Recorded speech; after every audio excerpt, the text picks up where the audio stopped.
Welcome, lacrosse fans, to another episode of Lacrosse Link. I'm Tanner Fetch, joined by Steven Stamp. Today, we are NLL focused. The National Lacrosse League is gearing up and ready to go with TV contracts, expansion teams, and the whole works. I got Nick Rose coming up first on this episode, and he's talking about being a goalie in the National Lacrosse League, his pregame ritual, and the ins and outs of playing the position. And Tyrell Hamer-Jackson joins Steven Stamp in the second half, talking about his job log rolling for the BC pulp mills on the West Coast and his job as a professional lacrosse player. Stay tuned for the rundown at the end where we dive into more interesting topics. Once again, this is Lacrosse Link. Beautiful play, Aaron Gray Eyes. He is having himself a tournament. So he's definitely physical, athletic, and somebody to be watching for. In the middle, it just bounces off, but it's picked up and scored. For the biggest, that's a comma and a comma and a comma, gotta get it. And it's a ticket talking Mazda for the biggest. That's a comma and a comma and a comma, gotta get it. Welcome, Nick Rose, to Lacrosse Link. If you guys don't know, Nick Rose is the goaltender for the Toronto Rock. You should know that. He has played on the world stage with England. Shout out to the England boys. Yeah. I tend to go with the English in Prague, so I love those guys, right? So sure they're going to be happy to watch this and see their man here. Two goalies face to face. So let's just prep this with game day. It's the big day, right? Every goalie loves it. Every player loves it. The fans love it. What is your game day ritual when you're getting geared up and ready to go? Do you have a pregame meal? Do you have superstitions, left pad over right pad? What's your day look like? Typical day. We'll have the morning shoot around like most teams do. So wake up early, usually grab a coffee or a light breakfast and head over to the rink for shoot around. And then we have practice, basically just to kind of go through a few drills, wake us up a bit and kind of get in lacrosse mode for the day. And then after that, once we're out of the dressing room, we'll all usually head somewhere as a team for lunch, and then from there, pretty much every guy in NLL probably has a pregame nap. Yeah. Then a few hours before game time, we'll head over to the rink and get dialed in. And once I get to the rink, I don't try to be too intense early. I just try and kind of get my stuff set up in my stall. Listen to the tunes. I've kind of handled the music for a lot of my tenure in Toronto. I've been trying to hand it off the last couple of years to Challen and a few other guys, but it always just kind of seems like my iPad or whatever needs to be used, so it just kind of sticks by me. But yeah, I'm hoping to kind of hand that off sooner than later.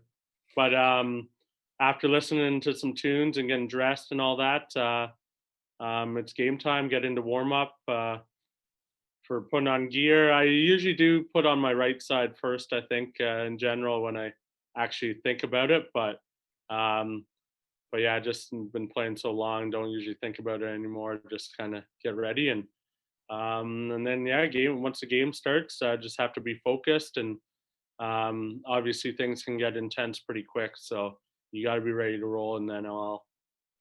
For sure. So if you're the DJ of the team, what's on your playlist? Is it rap music? Is it EDM? What do you got? Well, if I could choose the entire list, I'm going probably old school rock and roll. Sure. Obviously big Tragically Hip fan and all that. So any of that kind of music, but I do know that the guys like the rap and all that, and which I don't mind. I like all kinds of music, but if I had to choose, I would go old school rock and roll. For sure. I'm with you on that. I also like rap too, but I'm all over the place. You got to have a little bit of everything in your catalog, okay? Yeah, exactly. So now when we're speaking of goalies, right? Because I know lots of people inside the mind of a goalie, it's lots of curiosity, especially by young goalies. They look up to the other goalies and they're trying to learn and absorb everything. I remember being a kid at the rink watching NLL warm-ups. I'm watching the goalie, right? I'm figuring out what's he doing, what's his thing. So each goalie has a unique style. Some goalies like to play that tighter to the line, 3-point stance. Some have their shoulder a little bit lower and down by the head of their stick. Others with the 5-point stance and a little bit of a challenge. What was the key for you in finding your style that works best for you? Yeah, I just think growing up, obviously we watch a lot of game films, and sometimes the tendencies of the players kind of dictate how you want to play. Um, for myself, obviously, I'm a bigger guy. I had to learn my angles when I was real young and know how far away from each post I am at all times, and that kind of stuff is just getting a good feel for the net. And um, now, now I don't try to focus too much on like that. Like I think for most guys in the NLL, like you have a good feeling of when you're dialed in and the feel in the net. So um, I just try and focus on like during practices and stuff, just seeing a lot of rubber and just feeling good about my game overall. But obviously the little details matter, but I just like to kind of get a good feel in the net more so than anything. For sure. You get in your zone, you kind of forget about those little minor things, right? It just comes naturally after a while. You get that groove Exactly. going. So, Yeah. and I know we played CLA our entire careers. When you made the jump to the pro, the big leagues, what was the biggest difference you felt with the game in general or with the shooters out there? What was that biggest transition there? Yeah, I mean, obviously the net we use in the NLL is the biggest in lacrosse, and um, I think I might have been a little unique coming into the NLL. It was because my last 2 years of junior, we played on both the 4x4, so the small minor nets, and then my last year junior, they went to the 4x4 6, which they still have for junior lacrosse, and then obviously NLL is 3 inches bigger than that. So I was kind of able to spend my first year in Boston in the NLL practicing on the real big net, and then I went back to slightly smaller. Um, but yeah, no, it's definitely a big step up. The shooters are awesome. They know how to pick corners. They know the angles they need their stick at. So it definitely makes it difficult, especially when you're first coming into the NLL. You can see how long it usually takes a goalie to, I guess, establish themselves as a starter or just a significant player, right? So um, it's definitely a big jump up, but yeah, a lot of the starters in the NL over the years learn it well. For sure. It seems like it does take, like you said, goalies a little longer to develop, right? And it's hard to believe that that 3 inches from 4'6" to 4'9" makes that much of a difference, but it literally does, right? Yep. All of a sudden your angles are just a bit different from everything, right? You just got to get that group going again. So Yeah, exactly. if the 4x4 net to a 4x9, then you got a huge jump, right? So Yeah, it's crazy the difference between those nets. it was hard to believe they let us play junior on those I nets. know. Yeah, looking back at some of the pictures in the 4x4, there's not many holes on me, and There isn't, just standing there, and and you yeah, feel no, it. Yeah. you wonder how every game wasn't 2-1 or whatever, but Yeah, they still found a way, right? yeah. Um, so do you think taking these two, I guess missing an NLL season for COVID, do you think there's going to be some hurdles to getting back into the groove here? Or Yeah, I mean, absolutely. There's going to be some hurdles, like everything, kind of reopening and all that. So, I think it's going to be important for players to get as much lacrosse action as they can leading up to training camp. Whether that's just shooting around with their buddies, for goalies taking shots. Obviously, here at the track, I'm pretty lucky. I can take shots from my roommates really whenever I want. Like we're planning on kind of putting together that league we had running over the winter again for most of the NLL guys in Ontario. So, yeah, it's going to be important for the players to get back into lacrosse mode after so long off. But you would think hopefully by September, October, guys are ready to go and know kind of how big of steps the league has taken with the expansion teams, and obviously they just announced that TV deal too. So um, everything's heading in the right direction for the league, but yeah, for the players, I'm sure guys will kind of find their own ways to be prepared. and you know what, you're bang on there, right? Things are moving in the right direction. A TV deal with TSN, that's huge. Expansion, there seems to be continually more expansion teams and not teams that just fizzle out and disappear like in the past with the National Lacrosse League, right? So, and when we speak of expansion, you know, you're one of the lucky guys that made lacrosse full-time job because you're the general manager at the track. Plus, you got your NLL career. You got lots going there. Some guys are teachers, some guys are firefighters. But do you think with this continued expansion that the league's going to have to start paying guys full time and they're going to have to leave those careers on the wayside? Or what are your thoughts? Yeah, I mean, I see it every year, right? We like you said, we got teachers, we got firefighters, we got guys that are just kind of becoming firefighters and going through all that process. Obviously, spent a long time trying to get those different jobs and put in the work. So, yeah, going forward, the league, if they want to go full time, it's definitely going to have to get figured out. I'm not the guy to kind of think of the plan of how to go about that, but hopefully the league has something in place of an easy transition whenever they do decide to do that. And yeah, obviously, like we all play lacrosse. It's our dream job, but the more full time, I think, is kind of what we've all been working towards for even even the guys that started the NLL and the first players in the league, right? They had a big part in kind of where we are today. So I think for us, hopefully our group is the group that kind of takes this to the next level and helps make it a full-time job. But yeah, I guess we'll have to kind of wait and see. For sure. I mean, it would never hurt. That would be everyone's dream, right? Make this your full-time job, get paid to play lacrosse. If teams continue to expand, there's going to obviously be more games and they're going to have to account for that. You know what? You got a lot of entertaining stuff, both with your NLL career and what you guys have going on at the Toronto Rock Athletic Center. Anybody who's interested, obviously the Rock Stars are evaluating. They got the Toronto Rock Elite League, lots of things. Get in touch with Rosie. Make sure you put your name out there. Get down there and stay tuned for everything he has going on. Rosie, thanks so much for joining me on today's show. I won't hold you up any longer. I'll let you get to the evaluations. I appreciate you taking time out of your busy day to join us here on Lacrosse Link. Yeah, not a problem. Thanks for having me on. See you guys soon. Rosie.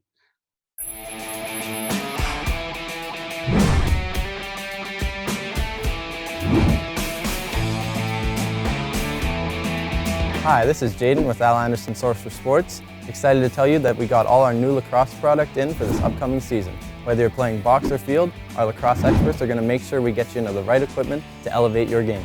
At Al Anderson Source for Sports, we know our stuff. Okay, joining us on Lacrosse Link is Tyrell Hamer-Jackson. Welcome to the show. Thanks, buddy. Thanks for having me. Good to have you on. And we are going to jump right into the TikTok because I want to talk lacrosse stuff, but I was stunned. I read Anna Taylor's terrific Gloves Off series, the story about you, and then I started seeing some of the videos, and I couldn't believe you've got TikToks with 12 million views, at least one, right? Yeah, there's a couple out there. Yeah, I think so. Yeah.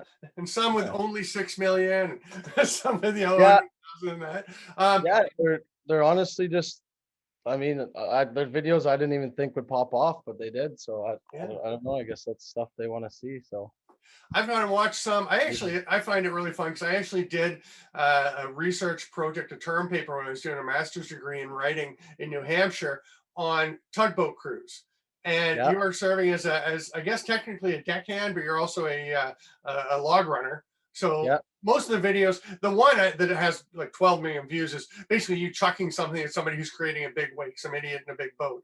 But most of them are you working and connecting and disconnecting logs and running the booms. And just tell us a bit about how you got into doing the TikTok and when you realized it was blowing up. Well, when I first started, like I was so green to it all, and I was out there and I was like, holy, like no one knows what we're doing. Like my mom doesn't even know what I'm doing out here. Like I want to show her what we're doing, like what I'm going to do every day. So like, I mean, I'd bring my phone, I'd videotape the odd thing. And then I guess like I didn't really start putting it on TikTok until like COVID hit, and then COVID hit and I was in Kamloops kind of hanging out, had a bunch of stuff on my phone, and I just started throwing stuff up, and then you'd wake up the next morning and a bunch of people would watch it because it's stuff they've never seen before. So like my end goal is just to kind of show everybody what's going on. Like we're out there at 2 a.m, we're like running on logs, carrying chains on it, and like nobody knows that's happening. Like it's a 24-hour system, it doesn't stop. So I don't know, I was kind of just wanting to get it out there, and so people kind of see what's going on. Like it's not like you're running around the office, like you literally got to balance on a log at 2 a.m. with a headlamp. And yeah, and it's fans or butts, you got to get it done. So it's like, right. I don't know. Just wanted to bring it out there and show everyone. So yeah. And it's pretty cool stuff. It's very different from, I'm sure you've been shown or told about the Log Driver's Waltz, the old NFB animated short, which I loved as a kid. It was just it's a great little animated short, but it's very different than what you're doing. Oh yeah. Yeah, we got diesel engines now. I think they were just using the pike poles in their hands and wet feet. Oh yeah. So everyone's asking, do you fall off? And you did say not nearly as much, and you really tried not to, because as much as it's fun and the TikTok stuff is pretty cool, it's a very dangerous occupation. Oh yeah, 100%. Yeah, you got to be like, you're on there for 12 hours, sometimes 12 to 14. Like you got to get your sleep. You got to go to work. You're working 7 in a row, right? So you're racing back to go to bed. I mean, at the end of the day, you want to leave with, I guess they all say 10 fingers and 10 toes, but yeah, big safety out there, and you gotta look out for yourself and your captain. So it's up to you if you want to keep it going. So yeah. And of course, you've got lots of other stuff going on, showing why you're on a lacrosse show and why you're getting the attention in the lacrosse world, because you've done something that not many people have done, which is make it from the interior of British Columbia to the National Lacrosse League. You only got 2 games in because the pandemic cut down your rookie season, but you made it there. And we talked about it before, and we can only think of Alex Turner from your fellow from your home of Kamloops, who has played in the NLL as other interior guys. Yeah, no, Alex, he's a great guy from Kamloops.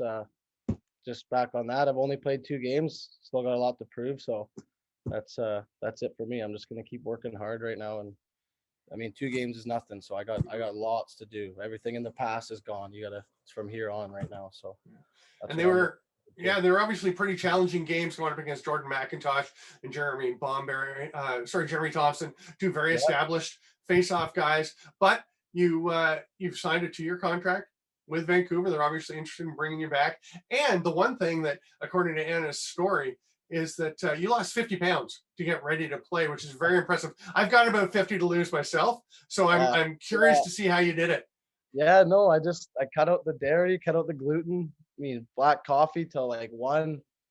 I mean, I was still am pretty strict on it. I gotta finally started to owe it to myself to break it down on the healthier side. So, I mean, I kind of got a hold of it there, and thank God I did. I mean, 50 pounds is a lot, and put the weight vest on, you go do something else at that same weight. You're like, oh, what was I doing for so long? But yeah, I found it, and I'm happy at this weight for sure. Yeah.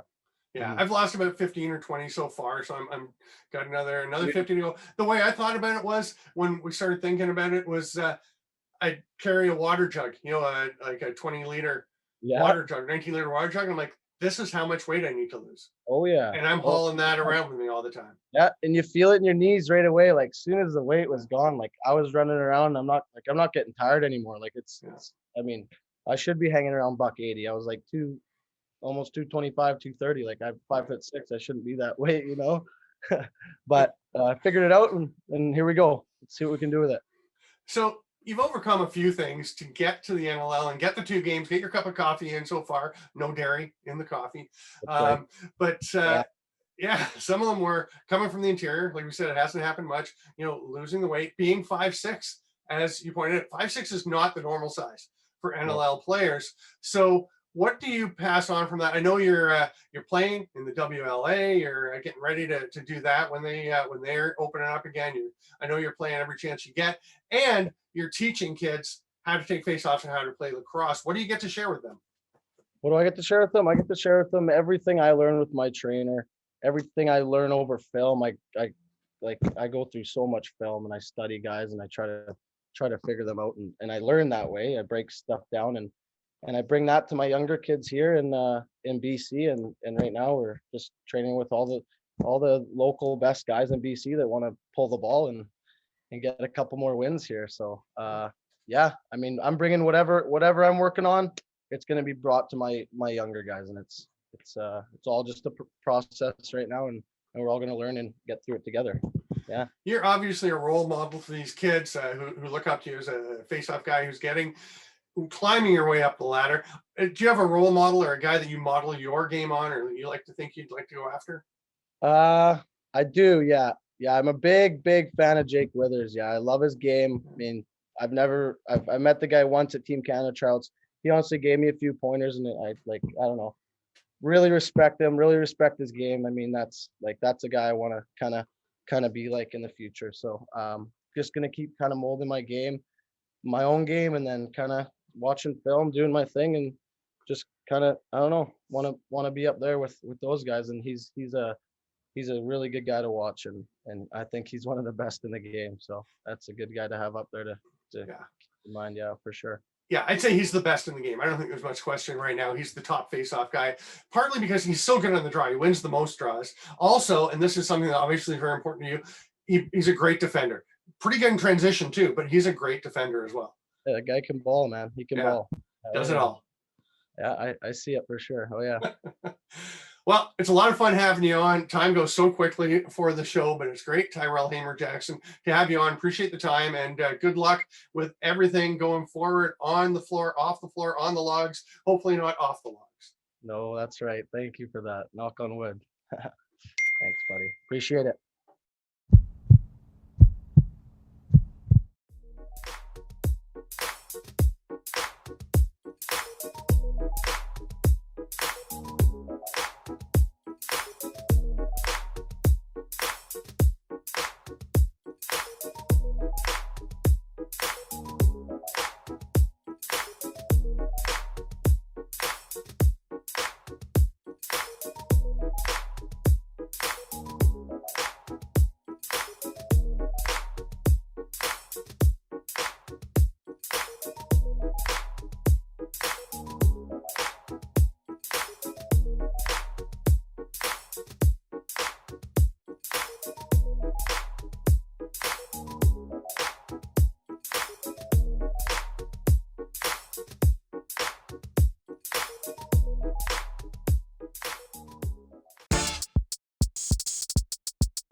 And welcome now to the rundown section. Couple great interviews there.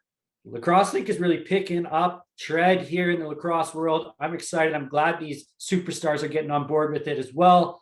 Now let's jump into the rundown topics. The NLL has secured a major TV deal with TSN. Yes, I'm sure we've been waiting for this for a long, long time since the Score stopped showing it. TSN would show a couple Toronto Rock games, but this is much needed. They're going to show the game of the week for sure, and the entire championship series, or the playoffs, I guess, if you want to call it that. So that is very exciting. I mean, are they showing all the games? It sounded like they're just doing the game of the week to me, Stamper, but maybe you have more info. It sounded like game of the week, playoffs, championship series. So obviously very exciting. We have all been waiting for lacrosse to get back on TSN, and it is really good news. It's in Canada, and apparently there's more news coming for fans south of the Canadian border. Before that happens, though, there's another big deal with the World Junior Lacrosse Championship will also be on TSN. That one's going to be earlier. It's going to be in August, the 12th to the 14th from Winnipeg. You and I called those games a couple of years ago in Saskatoon. Well, a few years ago now. It's a lot of fun. Terrific tournament. A little shrunken because of COVID this year. It'll be Canada East and Canada West, but it will be on TSN. On TSN Direct, tsn.ca, and hopefully some of the games will be live on television as well on traditional TV. So really looking forward to that one in Winnipeg this year. I am too. I'm really hoping to get down there, call some games with you, Stamper. Honestly, this tournament is the pinnacle for these junior players. It's like Christmas time watching the World Junior Hockey Tournament, but now you get to watch in lacrosse format as your summer comes to a close. Perfect timing. And TSN. All of a sudden, TSN is eating lacrosse up like no other. I think Wayne Gretzky comes on board and that big ownership group comes on board, and TSN's like, okay, we need lacrosse and we need it now. World Juniors, NLL, here we are. So that's exciting. Speaking of NLL, you have your chance to win some prize packs here if you do the NLL Pick Em challenge. You visit NLL.com every day. They have polling questions for you to answer. I want to win the grand prize of hotel, flights, the whole package there, a getaway package for me and whoever wants to come, right? Maybe it's you. Maybe that'd be pretty fun. Or you can win some other merch pack or prize packs, game worn things. Yeah, game worn jerseys. There's some sticks, some heads, some shafts. I'd love to win the rebounder because I've got to go find somewhere. I don't really have anywhere good on the property to play wall ball, so I head down to a local school, or there's a rink that's closed right now that should be opening soon. an outdoor rink at the Buckhorn Community Center. Shout out to them. But I would love to get the rebounder, just be on the back deck, rebounding, work on my stick skills. There you go. I mean, I wasn't gonna be the one to say it. You might need a little work on your stick skills. I could use a little work on my stick skills. There's no question. That's for fair. sure. I think that's fair. There is box lacrosse happening elsewhere, though. We see so much in Canada, in the US, and it's coming in various places around the world. And now there is box lacrosse in Russia, the recently completed Dean Johnson Cup. And we're going to show some footage from that they posted on social media. And I've known some guys who have gone to Russia who have been trying to make things happen there. There's rumblings that Russia's going to be joining the European Championships at some point. They're not going to be in next year, I don't believe, but the things are growing all over the place. And how about this? I mean, it looks a bit like a tennis court. It's a very small, they're playing 3-on-3, but hey, it's box lacrosse that they're getting going and they're starting somewhere. I love the play, the guy running, jumping off the boards to get the little rebound towards the net, close enough to get a shot. It's just so exciting to see the game spreading around the world like this. It did. And that play there, make sure that clips in this. It looks like a Marvel movie. He's bouncing off the walls like Spider-Man to deke around his guy. That was pretty cool, right? They're trying new things. They're getting creative. And like you said, the game is continuing to expand in Europe, South America, Kenya. Speaking of Kenya, you had an episode on your Boxla beat. This game is growing. People are picking it up, and it's a game we love. So I want more and more countries, more and more people on board, and I'm happy to see that it's taking all over. But it is a smaller court, like you said, 3-on-3 almost. Very tight, very tight confines. Yeah, and the goalies are playing in hockey nets, so I feel sorry for them as they get ripped on. But you know, I guess that's part of the gig when you're first learning. So 6 steps to cover the court, and then you get to shoot on the hockey net. The poor goalies, but whatever. Nobody cares about goalies, Fetchy. No, they don't. No, they really don't. No sympathy. No. You mentioned Kenya. They are now a member with World Lacrosse, and the documentary Sleeping Warrior came out recently. And I have Storm Trentham, the head coach of Kenya Lacrosse, the women's team that went to the U19 Worlds in Peterborough. The documentary is about that journey. She's on Boxla Beat this week, so check it out. I also have Ashley Aitken, who is the team liaison and has become very involved in Kenya Lacrosse. Everyone falls in love with this team, with this nation, with this Kenya Lacrosse. And the big announcement, that will be the last episode of Boxla Beat. Don't worry, the podcast isn't going anywhere, but thanks to some nifty artwork by Tanner Fetch, so a little editing for me, we're changing the names. It's not just about box lacrosse anymore, so it is becoming Lax Beat. Going from Boxla Beat to Lax Beat to encompass the entire range of lacrosse, indoor, outdoor, sixes, men, women, around the world, the whole thing, Lax Beat, just like Lacrosse Link, which is where you can find it here on Lacrosse Link. Check out Lax Beat, all the episodes, and thanks so much for being with us. Thanks to Nick Rose, thanks to Tyrell Hamer-Jackson, thanks to you, Fetchy, for being a great co-host. I know I don't say that much, but I do mean it. And thank you, lacrosse friends, for being here with us on Lacrosse.